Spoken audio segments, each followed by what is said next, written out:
The Earnestly Speaking podcast is a show that is founded on free-flowing conversation and may at times venture into mature subjects. Listener discretion is advised.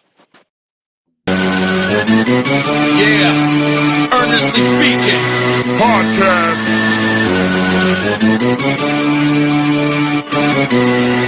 Let's get it. I'm a giant in New York, in Miami carry heat. So much more in store, my product can flood the street. Opinion Nation Godfather, CEO.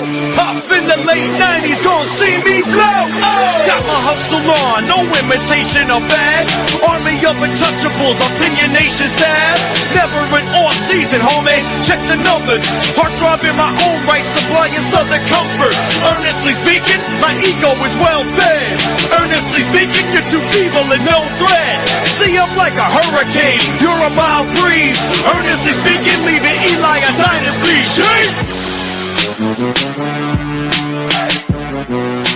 First Week Podcast coming to you December 21st, 2023. I feel like I'm dragging ass here doing this show today because I really don't want to do this, but this is also probably the last show I'll be doing for a little, till next week.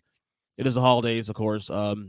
So figured just get it in when I can now because the rest of the weekend is all about family and all about Christmas time. You know what I mean? The kids are gonna want to hang with dad, and we got to see family over the weekend and other plans around that. So just get it in when I can now. So anyway, hope you guys been enjoying all the content this week we've had on the feed for the last couple of days. Of course, the usual student report on Tuesday. We had just dropped last night the Week 16 version of the EJ versus Degenerate podcast on as well too. And like I said, I like to always have most of my core sports segments and topics and stuff on those shows, so I leave room for more personal things on here when I do the solo shows, or things outside of that genre, like culture and all that good stuff. So this is what I want to get in now because, like I said, it's gonna be the last show I'm gonna be doing for probably at least next Tuesday anyway. As you guys, first off, for me to you, happy holidays, Merry Christmas. If you had Hanukkah, you celebrate Hanukkah. Of course, we do in my house. My wife's Jewish, so yeah, we have that going on. So anyway, like I said, my plans for the weekend. So I'm working tomorrow and Saturday, and then I know I'm going to some friend's concert on Saturday night as well too. Shout out to my boy Andres. His band's playing a show on Saturday night. I'm planning on attending that late night. Now, that being said, his band goes on I think 11 p.m. at nighttime. I warned him already now. I may not be alert because I'm the dude now at age 43 now, and granted he's the same age as I am. I told him, listen, here's the bottom line. My black ass is always in bed by 10 o'clock.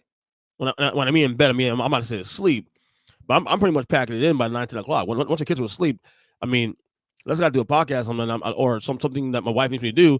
I'm pretty much checked out. So if I might be there, I'm probably gonna be at your show, but I may not be the most alert person in the world because listen, I am not, dude. I've become that guy where after 10 p.m., after 9 p.m., homie's done. Homie is done. I am definitely a morning person. So I have that going on Saturday. Sunday, Christmas Eve. Obviously, I'm gonna go see my sister and her family. Christmas Eve is special for us because it is my nephew's birthday, which is special this year because he is turning 18 years old. Shout out to my nephew Caden. And then my brother, he's now I think he's turning 37. Yeah, 37. Old ass, man. Good Lord. We got that, so we're gonna have a celebration up there for that. Try to go home in time. At night. Because where they live at is an hour away from us. Try to get home to do our traditions here at home with our kids, hopefully. And then Christmas morning we do our usual. We get up in the morning. I make breakfast in the morning for the kids and the wife. The kids open up their gifts, and then we in the afternoon we go to my wife's. There's been tradition now for the last 5-6 years now. We go to my wife's. They do a luncheon every Christmas Day. We do a hibachi luncheon, which should be fun.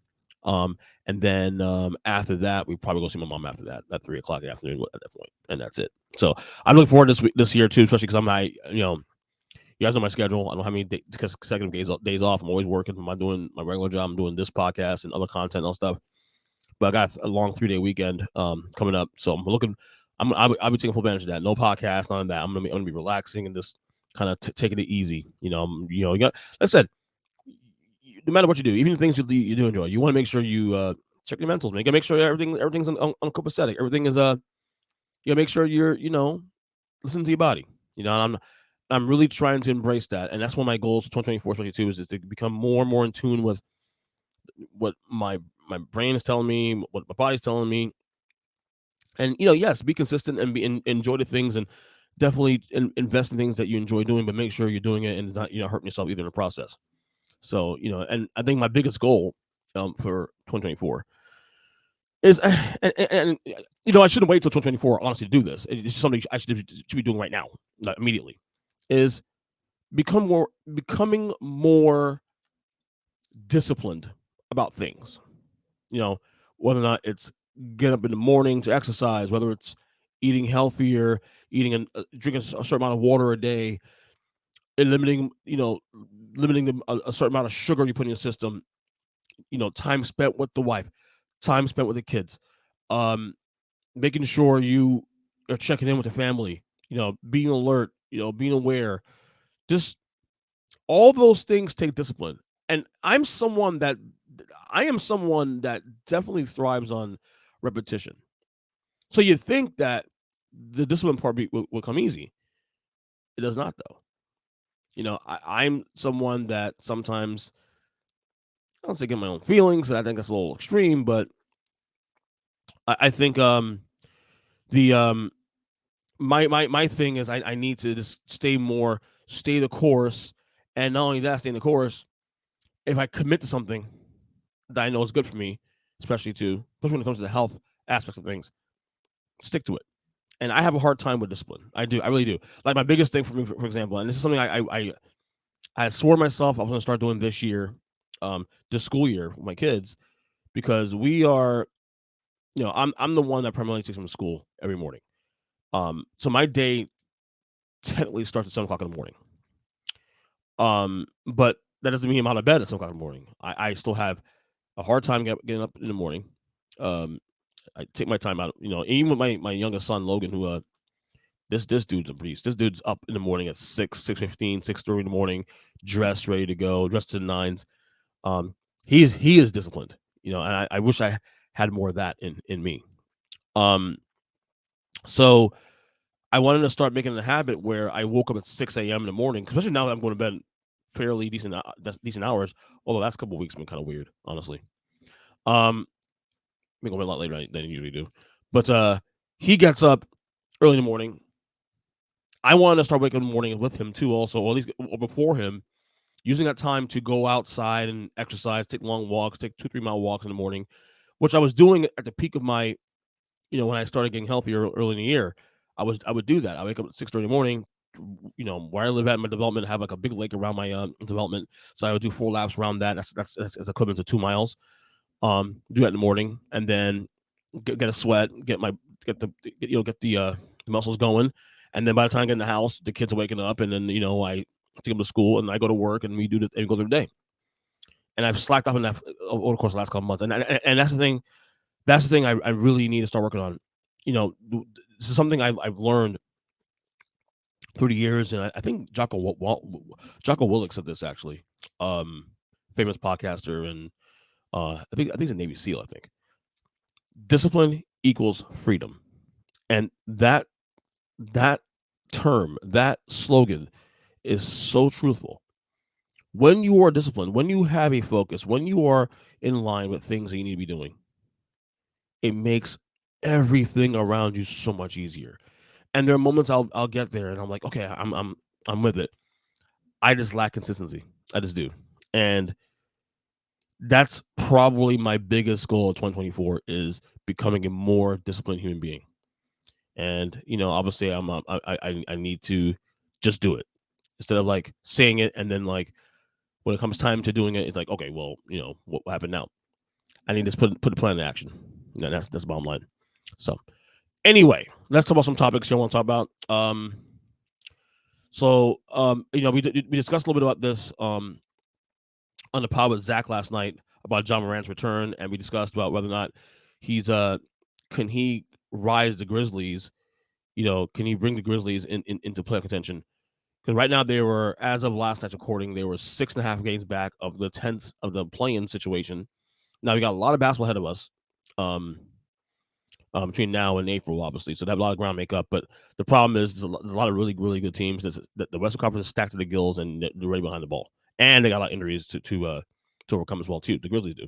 So the odds are tough, but I can see it. It depends what happens and hit them as well, too. They need to go on a run now. Like now. But one thing we didn't get into last night, I wanted to touch on a little bit. It's when he hit that game winner on Tuesday against New Orleans. He was heard in the run into the locker room talking about, I keep receipts. Of course, he was suspended for 25 games due to the now, mind you, he did not commit any crimes here. So let's be clear here, he did not commit any crimes here, but because of the NBA and the image and all that stuff, he was brandishing a gun. He was shown twice doing that. He just, on Instagram Live, whatever you want to call it. The league suspended him 25 games, and he shows receipts and that, and look, I am absolutely rooting for John Morant. Absolutely rooting for the guy. The guy is fantastic. You saw his first game back, the impact immediately. Hit the game winner, scored 34 points in the game, eight assists. That Grizzlies team look dramatically different than it has all year long with him being there. But what exactly are you keeping receipts for, Ja? This is what I was lost on. No one wronged you. No one doubted you.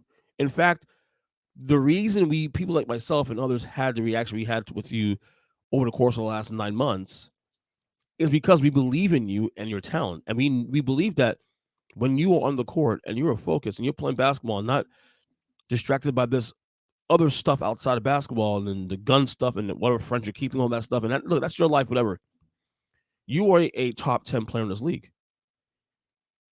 You are a phenomenal player in this league. And so I don't understand this idea. Okay, receipts for home receipts. Like, were people doubting you? Like we were. I would dare say 85% of people right now who watch the game basketball are rooting for you to succeed. And that's the thing I think I'm confused at. Like, I understand you feeling like people are, having issues with you and doubting you because of, what you did. But it's not like you did something that was, wasn't a good thing. Like, what you hurt yourself.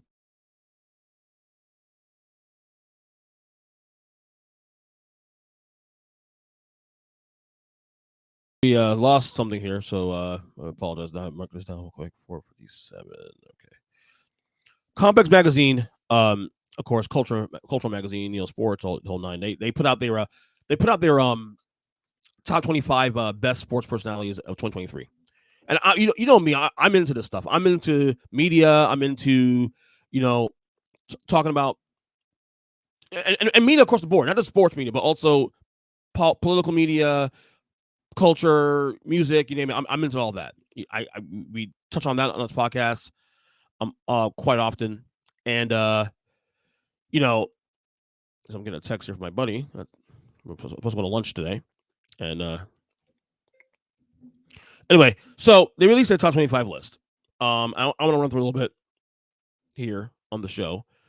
Number 25, Kenny Beecham, who was someone I just got into recently. He's a gamer. He's also an NBA podcaster.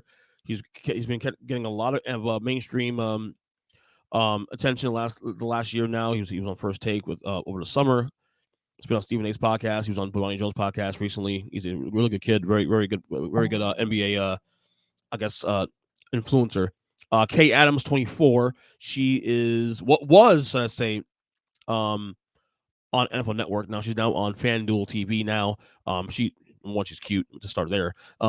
She's a beautiful woman. And number two, but she's really, really good. I watch Good Morning Football, not the entire show, but I do watch it in clips all the time.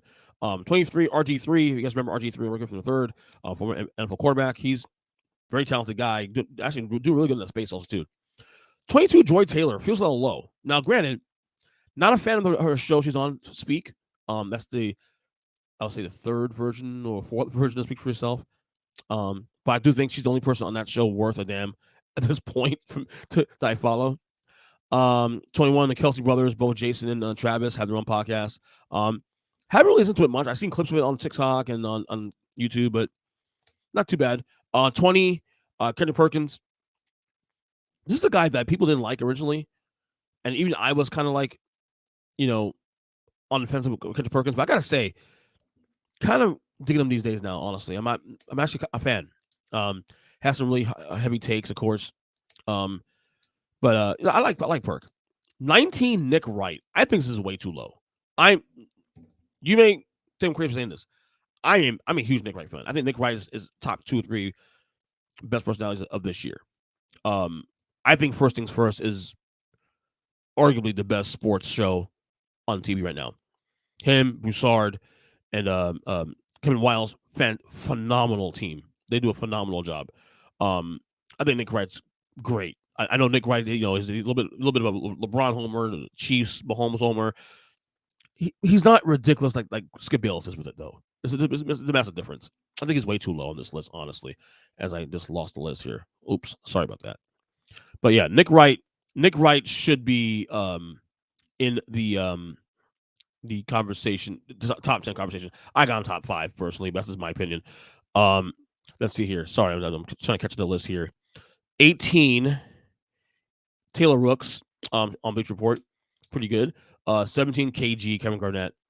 This dude is moving up. I said years ago that this dude, Kevin Garnett, is going to be a beast on the media space. And I think it's important that he's on the space he's at now, too, because I think if he was doing ESPN or TNT, which he did TNT for a little while, did the Area 21 for a little while, Kevin Garnett's only appreciated when he's not restricted by, FCC laws. He's someone that's very, he costs a lot, but the way he expresses himself, you have to let him be who he is. KG only works when he's authentic to who he is, and he can't do that on a mainstream platform. Where he's at now on Showtime, for example, is perfect. Allows him to curse, see what he wants to say, and keep it real, keep it 100. 16, Paul Pierce. Come on. I know I'm a Paul Pierce hater. I'll own that, and I'll stay by that. But Paul Pierce has some of the most ridiculous takes. He's not even good at it. That's the thing. Paul Pierce is a clown, in my opinion. 15, Ryan Clark, not bad. 14, Colin Cowherd, a little low, but I guess he's legacy media too, also to some degree. Draymond Green at 13, 12, Thierry Henry, soccer. I think it's a soccer, right? The soccer analyst. Number 11, Skip Bayless. I think it's way too high. Obviously, he's still a massive. People still talk about him, but no one respects him. His relevancy is falling apart little by little. You see Shannon Sharp now, flourishing without him at ESPN on his own platform. Skip Bayless is slowly becoming irrelevant. Now, granted, he's number 11 on this list, so it says that he's a punching bag now. And the sad part about Skip Bayless is that he's actually a really smart guy. Skip Bayless actually is or once upon a time was a legitimate journalist. So that's the sad part about that. 10, Mina Kimes. Love Mina Kimes. Not only she's beautiful, not only she's smart, she knows her fucking football. She does. She knows what the fuck she's talking about. Number 9, Michael Irvin. Undisputed. If there's any reason to watch Undisputed anymore, it's because Michael Irvin at this point. He's so entertaining. I miss him on ESPN with Stephen A. 8, JJ Redick. Hell yeah. JJ Redick, probably top 3 best NBA podcast going. Great guests. He's a phenomenal. He knows he's just great at what he does. His knowledge for the game, his IQ, the whole 9. He's top 1 of 1. He really is. His podcasts are must listen to all the time. All Men in the 3 podcast. All right, number 7, Gilbert Arenas. Gilbert Arena. Oh, love this show. Unfiltered basketball takes too, especially. Very open, 5 days a week. Has great great panel, with Kenny Martin and other guys like that. Keeps it real. Love their show. Also love they add him to Club Shay Shay. Oh, add him to the Nightcap show with Shannon Sharp. That's a great decision by Shannon Sharp and company. 6, Mason Cameron. These boys are moving up the ladder. These dudes from It Is What It Is podcast. 2 guys in music, talking shop, knowing what the fuck they're talking about, especially 2, which is phenomenal. These guys are going to be again top of the ladder. But if they're number 1 next year on this list, don't be surprised. Number 5, Shaquille O'Neal. Again, I'm someone that with Shaq that when he first got to Inside NBA was not a fan of it because I thought I had an issue with messing up the chemistry that Charles Barkley and Kenny Smith had with Ernie Johnson. But I have to admit it. I have to admit what Shaq has done the last 10 years or 10 plus years on TNT. He has fit quite well. I have to call spade a spade. So yeah, 4, Pat McAfee. Not for everybody. I got a lot of I know a lot of people who don't like that bro sports talk. I think he's great. I love his energy. Does him all the time, not necessarily, but his show's great. He's authentic. Again, there's something for everybody. But Pat McAfee is great. 3, Charles Barkley. Self-explanatory. Charles Barkley is one of my heroes. Charles Barkley is not just my favorite media guy, probably. Like personality, not named. Obviously, I'm not saying journalist, but I'm saying like personality-wise. He's also one of my second favorite, my number 2 athlete all time, behind Magic Johnson. I'm a massive Charles Barkley fan. Massive. Number 2, Stephen A. Smith. I've always loved Stephen A. Smith. I cooled off on Stephen A. Smith years ago. Got back recently. I read his book at the start of the year. I think reading his book made me appreciate who he is.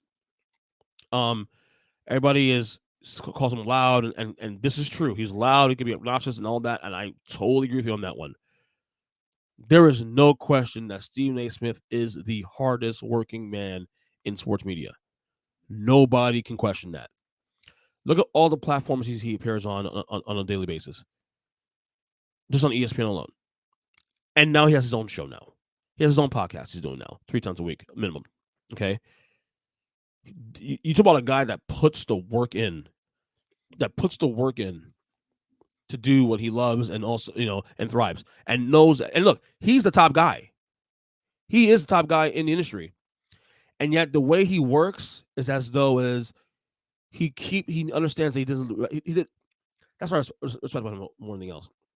He doesn't rest on his laurels, and I respect that so much about Stephen A. Smith.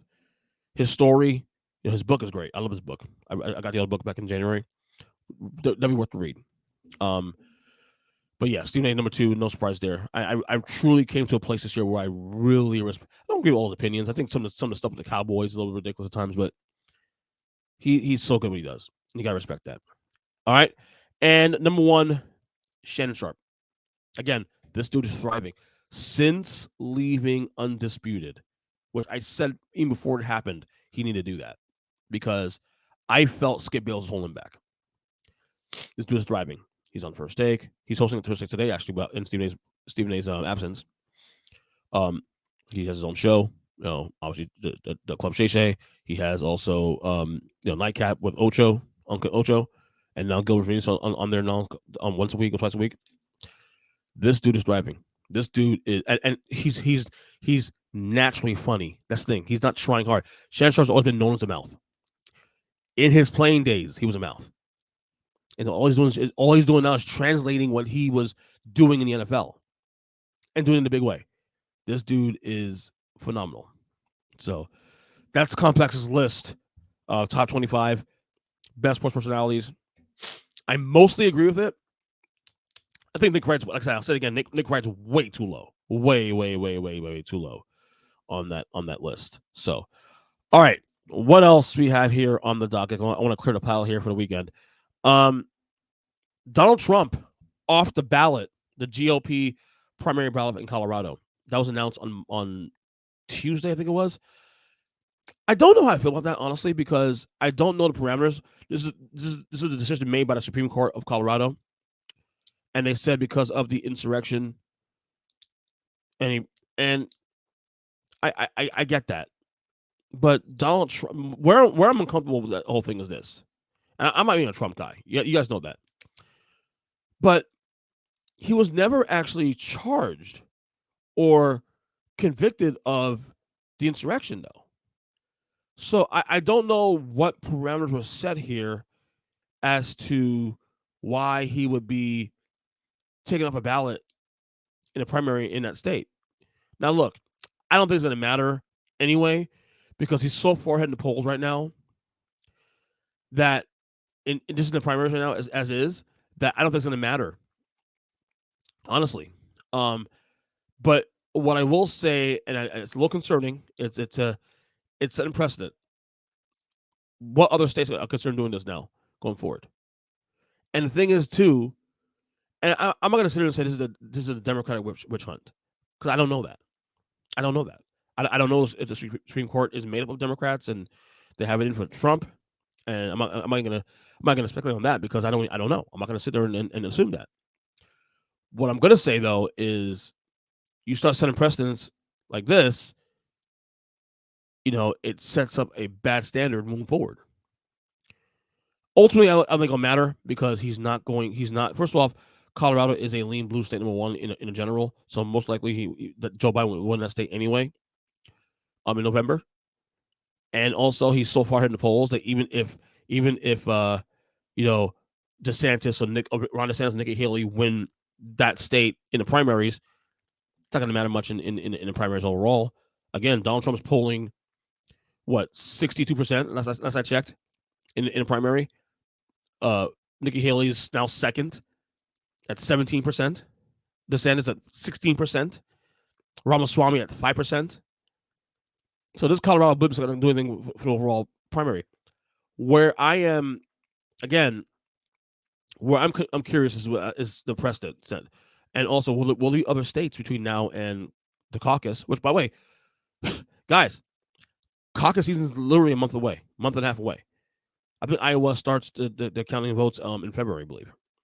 So we're closing in on, like, we're already in the election cycle for next year. But once we get to the caucuses and the primaries, that's when the race really, really, really starts counting.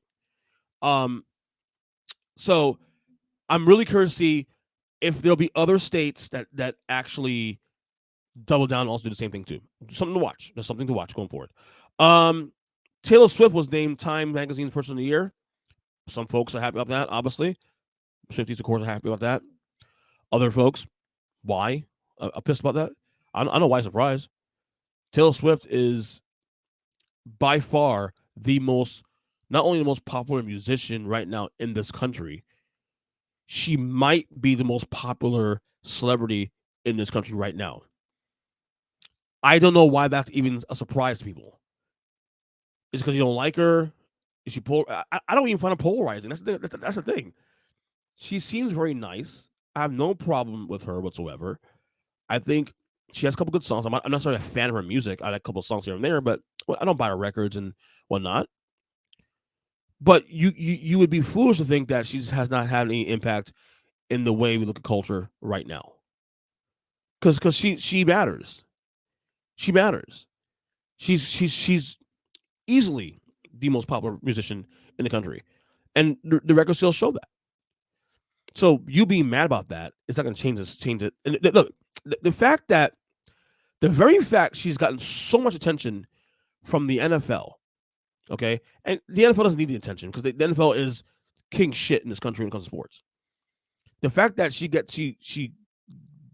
derives so much emotion, good and bad, from folks in the NFL, whether or not you're a fan or whether or not you're an athlete or work in the media, she demands so much attention.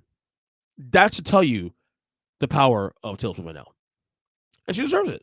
It makes sense. She should be the person of the year because she's had the most impact culturally in this country in the year of our Lord 2023. So we should not be surprised at that whatsoever. So if you're really honestly mad about that, go cry to a wall. because you sound stupid and foolish. Just saying. Last thing, get out of here. Last thing. So, you guys know I'm a massive Eddie Murphy fan. Beverly Hills Cop 1 and 2 are in my top 5 favorite movies of all time. Well, we've heard rumors for the last couple of years that they're working on a 4th movie for Beverly Hills Cop, and it's finally here. Well, not out yet, but the trailer dropped finally last week on Netflix. Beverly Hills Cop, Axel Foley, the 4th installment of Beverly Hills Cop, is coming next summer. I am fearful to watch this movie. Fearful. Here's why. Beverly Hills Cop 1 and 2, I just said. In my top 5 favorite movies of all time. I, to this day, and for the record, first one came out in 1984, I was 4 years old. Second one came out in 1987, I was 7 years old. So again, I was very young, but I still loved the movies early on in my life. To this day, I can still recite both those movies from start to finish. That's how obsessed I was growing up as a kid. And even to this day, I still love it. The 3rd movie that came out in 94 was absolute garbage. It was trash. It was crap. I hated the 3rd installment of that movie. Hated it. I watched it one time when it came out, and I hated it. Didn't watch it again until probably 20 years later. I remember this too. My wife and I, we were on a little vacation, and we did a staycation. And what we did is we at that time, this is before I had kids, probably a year before I had kids, we decided to introduce movies that we had never seen before to each other. Because her and I, we have a lot in common, but there's a few things growing up that I wasn't into that she introduced me to, and vice versa. She'd never seen Beverly Hills Cop, at least the 3rd one anyway. And I hadn't seen that movie again at that point in about 18, 20 years. And I watched it, and it was still garbage. It was still garbage. It still sucked. The movie still stunk. Yeah, it stunk. And now we got the 4th installment. I'm fearful. Now, I'm going to say this much. The trailer is good. The trailer is really good, actually. But I'm fearful, too, also because that movie has been done in a long time, number one, for starters. And the last time they did a good movie was almost 40 years ago. And they did this 2 years ago with Coming to America. Coming to America, also by Eddie Murphy, came out in 1988. They did a 2nd installment 2 years ago. And I didn't hate the second Coming to America, but it was nowhere in the ballpark as good as the first one was. I think if the first one didn't exist, maybe this one's a little more palatable. So I'm fearful because can Eddie go to the well one more time and do this and actually make this movie viable? I have my doubts. I'm going to watch the movie no matter what because I'm a fan. But the trailer was great. The trailer gave me hope. But again, the trailer is just bits of great parts of the movie that otherwise you're going to judge in a 2-hour setting. I'm going to watch it, obviously. I'm going to judge it the way I see fit. But I'm still fearful because I don't want to ruin this franchise. Because again, you got to understand, the way I view the first 2 movies, they're in my personal top 5 favorite movies of all time. So I have high regards to Beverly Hills Cop 1 and 2. And the 3rd one stunk also too. So will this one turn the page? We shall see. So anyway, that's it for me for this podcast. Again, dated December 21st, 2023 on X/Twitter at EJ Christian 7. Earnestly podcast, all podcast catchers. Guys, first off, thank you all for everybody subscribing on the YouTube channel. We actually crossed 300 subscribers this past weekend. We're not 307, 308 now, I think it is. Hoping to get to 400 in the next month. Continue subscribing. Check out the clips of the shows. A lot of these shows, like today's show, for example, you'll probably see clips of certain segments and clips of the show on the YouTube page. If you love wrestling, of course, too, check out my wrestling retrospective podcast. I gotta start saying that slower because I said it way too fast. The wrestling retrospective podcast, which I've been doing every week, every 2 weeks. I was supposed to record last night, but we scheduled that show. We've been going diving into the 1988 Saturday Night Main Event, episode stuff and doing watch alongs to that one. Next month we're going to start doing Royal Rumble because it is Royal Rumble season in WWE, so we're going to be doing some Royal Rumble watch alongs next month. Also, beyond that, just YouTube page, of course, and all the socials, all that good stuff. Guys, this is the last show before the holidays. Have yourselves a Merry Christmas, and we'll see you next week, heading to the new year. We're also going to be recording as well next week my annual Christian family end of year episode where I bring my kids and my wife on the show. We talk about the year in review and all that, and then all that good stuff. So that's going to drop hopefully New Year's Eve, as we did last year. I got to record that next week with the kids, but that's going to be coming after the Christmas season because love doing this, but the holidays are my family. So there you go. All right, love you guys. Take care, and until the next one. Later.